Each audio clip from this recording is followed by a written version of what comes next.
اعوذ باللہ من الشیطان الرجیم، بسم اللہ الرحمن الرحیم۔ السلام علیکم۔ ایک پریکٹسنگ مسلم ہونے کا مطلب یہ نہیں ہے کہ اب آپ پرفیکٹ ہو گئے ہیں اور اب آپ سے کبھی کوئی غلطی نہیں ہو سکے گی۔ آج کل کی سوسائٹی میں ہم یہ بات بہت زیادہ دیکھ رہے ہیں کہ انسان جب ذرا سا دین کی سمجھ رکھنے لگتا ہے تو وہ اپنے آپ کو بہت زیادہ پرفیکٹ سمجھنے لگتا ہے، اور وہ دوسروں کو بہت کم سمجھ رہا ہوتا ہے، انفیریئر سمجھ رہا ہوتا ہے کہ نہیں، اس کو کوئی معلومات نہیں، اور یہ جو ہے یہ بات غلط کر رہا ہے، وہ بات غلط کر رہا ہے، اور ہم پرفیکٹ ہیں اور اب ہم سے کوئی غلطی نہیں ہو سکتی۔ لیکن ایسا نہیں ہے، کوئی انسان بھی پرفیکٹ نہیں ہو سکتا۔ ہم اس معاشرے میں رہتے ہیں جہاں اگر کوئی دین پر چلنے کی کوشش کرتا ہے تو ہم اس سے ہر طرح کی پرفیکشن کی امیدیں لگا لیتے ہیں۔ اگر وہ نماز پڑھ رہا ہے یا نماز کی پابندی کر رہا ہے یا دوسروں کو دین کی دعوت دینے کی کوشش کر رہا ہے اور اس سے کسی معاملے میں کوئی غلطی ہو گئی ہے یا کوئی ایک حکم پر کسی لمحے وہ عمل نہیں کر سکا تو ہم اسے طنز کا نشانہ بنا لیتے ہیں۔ ہم اسے ذہنی طور پر اتنا ڈیگریڈ کر دیتے ہیں کہ وہ خود بھی خود کو ڈیگریڈ کرنے لگتا ہے۔ ہم ایک کوشش کرنے والے انسان سے اس کی کوشش چھین لیتے ہیں۔ سب سے پہلے ہمیں یہ سمجھنا چاہیے کہ کوئی انسان کبھی بھی پرفیکٹ نہیں ہو سکتا۔ اگر وہ دین پر عمل پیرا ہونے کی کوشش کر رہا ہے، قرآن اور نماز پڑھ رہا ہے، تو اس کا مطلب یہ نہیں ہے کہ اب وہ کبھی گناہ نہیں کر سکتا، یا اب اسے کبھی غصہ نہیں آ سکتا، یا اب وہ ہمیشہ خوش اخلاق رہے گا۔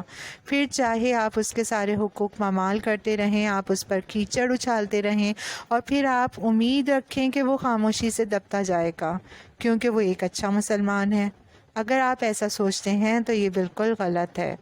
اس سوچ اور اس مائنڈ سیٹ سے بہت بڑا نقصان ہو سکتا ہے۔ پتہ ہے کیسے؟ جب آپ یہ سوچیں کہ اب میں دین پر ہوں، میں قرآن پڑھ رہا ہوں، تو اور اب میں کوئی گناہ نہیں کر سکتا، یعنی اب مجھ سے کوئی گناہ نہیں ہوں گے، لیکن امید پر پانی پھر جاتا ہے جب آپ کے کردار کا استحصال کیا جاتا ہے یا آپ کی ذات کو آئے روز طنز کا نشانہ بنایا جاتا ہے، اور پھر اگر آپ کچھ ریئیکٹ کر دیں تو آپ کو مزید طنز و طعنے برداشت کرنے پڑتے ہیں کہ عمل تو تم میں ہے ہی نہیں۔ دوسروں کو نصیحت، خود میاں فضیحت۔ لوگ تو جو کریں سو کریں، اس مائنڈ سیٹ سے یہ ہوتا ہے کہ آپ کی ذات کا توازن بھی خراب ہونے لگتا ہے۔ خود کو پرفیکٹ کرنے کی سوچ آپ کو بالآخر مایوس ہی کر دے گی۔ آپ ایک انسان ہیں جو کبھی بھی بالکل پرفیکٹ نہیں ہو سکتا، اور اگر آپ بار بار پرفیکٹ ہونے کی کوشش کریں گے تو کبھی بھی اس میں کامیاب نہیں ہو سکیں گے، اور آپ پھر بالآخر گیو اپ کر دیں گے۔ لوگوں کو آپ کو پرفیکٹ دیکھنا ایک ضروری وہ ہے کہ لوگ آپ کو پرفیکٹ دیکھنا چاہتے ہیں، لیکن آپ انہیں نہیں دکھا سکے، یہ مزید مایوسی لائے گی، اور بالآخر لوگوں کی وہ باتیں آپ کے ذہن میں بیٹھ جائیں گی کہ پھر آپ بھی کبھی خود کو لوگوں کی نظر سے دیکھنے لگیں گے۔ آپ کو خود سے نفرت ہو جائے گی اور دین کا سارا کانسیپٹ گم ہو جائے گا۔ دین پر عمل کرنے کا مطلب یہ نہیں ہے کہ اب آپ میں پرفیکشن آ گئی ہے، بلکہ حضور پاک صلی اللہ علیہ وسلم نے فرمایا تھا کہ سارے کے سارے انسان خطا کار ہیں اور بہترین خطا کار توبہ کرنے والے ہیں۔ انہوں نے یہ نہیں کہا کہ بہترین انسان خطا نہ کرنے والے ہیں۔ کیونکہ ایسا ممکن ہی نہیں ہے۔ ممکن صرف کوشش کرنا ہے، بار بار کوشش کرنا ہے، خود کو بہتر کرنے کی کوشش۔ اگر ہم پرفیکشن پر دھیان دیں گے تو گول حاصل ہی نہیں ہوگا، ساری موٹیویشن ختم ہو جائے گی۔ اسی لیے اللہ نے ہمیں پرفیکٹ بننے کا کبھی حکم نہیں دیا، بلکہ اللہ تعالیٰ نے تو مومن کی یہ نشانی بتائی ہے کہ غلطی کا احساس ہونے پر وہ معافی مانگ لیتے ہیں۔ اصل چیز کوشش کرنا ہے، متقی بننا ہے۔ متقی بننے کا کیا مطلب ہے؟ خود کو بچانے کی کوشش کا نام تقویٰ ہے۔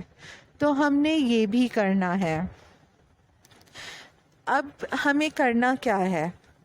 پرفیکشن کے بارے میں نہیں سوچنا، بلکہ اپنے حال کو سنوارنے کی کوشش میں لگے رہنا ہے۔ ابھی کو سنوارنا ہے، ابھی کو کوئی غلطی ہوئی ہے اس کو سدھارنا ہے، ابھی گناہ ہوا ہے اس پر توبہ کرنی ہے۔ جو کرنا ہے ابھی کے لیے کرنا ہے، کوشش پر دھیان دینا ہے، رزلٹس نہ بھی ملیں پھر بھی کوشش کرتے رہنا ہے، اور لوگوں کی باتوں پر دھیان نہیں دینا، کیونکہ وہ آپ سے وہ چاہتے ہیں جو آپ کبھی نہیں ہو سکتے، جو وہ خود بھی کبھی نہیں ہو سکتے۔ بس ان کو اگنور کرنا ہے، ان کی باتوں کو دل پہ نہ لینا سیکھنا ہے، اور پتہ ہے کیا کرنا ہے، اپنے آس پاس موجود کسی کو دین پر عمل پیرا ہونے کی کوشش کرتے اگر آپ دیکھ رہے ہیں تو کوشش کیا کریں کہ انہیں ان کی کسی غلطی پر دین کا طعنہ نہ دیں۔